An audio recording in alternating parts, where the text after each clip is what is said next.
আমি একটু কথা বলি, আপনারা শুনেন। ঠিক আছে, আমি আগে বলি।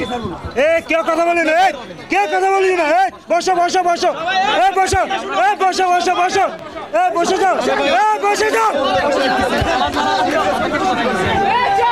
বসো বসো বসো বসো বসো। সাংবাদিক ভাই, আপনারা একটু সাইডন না, একটু দেখতেছি।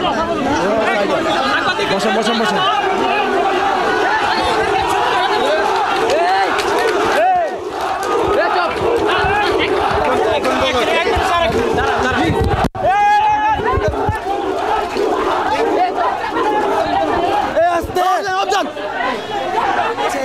বালুভর্তি বস্তা দিয়ে কিছুক্ষণ সড়ক অবরুদ্ধ ছিল, তবে বর্তমান যে পরিস্থিতি সেটি এখনো উত্তাল দেখা যাচ্ছে এবং ফেনী জেলার ছাত্রদলের যে সকল নেতা নেতৃবৃন্দ রয়েছে তারাও কোটা বিরোধী শিক্ষার্থীদেরকে সমর্থন জানিয়ে একত্রতা পোষণ করে তাদের সাথে রাজপথে নামবে এবং বর্তমানে এখানে ফেনী শহর পুলিশ ফাঁড়ির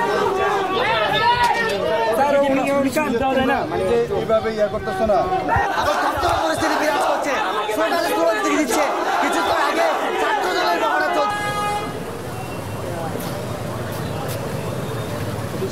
বেশ কয়েকটি জায়গায় সংঘর্ষ বাধে। বর্তমানে কোটা বিরোধী আন্দোলনের শিক্ষার্থীদের তারা যে কর্মসূচিতে রয়েছে তারা আরো ভূমিকা থাকবেন বলে পুলিশ নিরাপত্তার মধ্য দিয়ে দুইজন কোটা সংস্কারকারী কোটা বিরোধী আন্দোলনকারী শিক্ষার্থীকে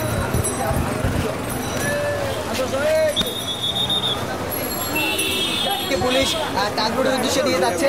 তাদের কোনো শিক্ষার্থী বা আন্দোলনকারী রয়েছে কিনা অবরুদ্ধ সেটি দেখানোর জন্য যদি তারা পুলিশ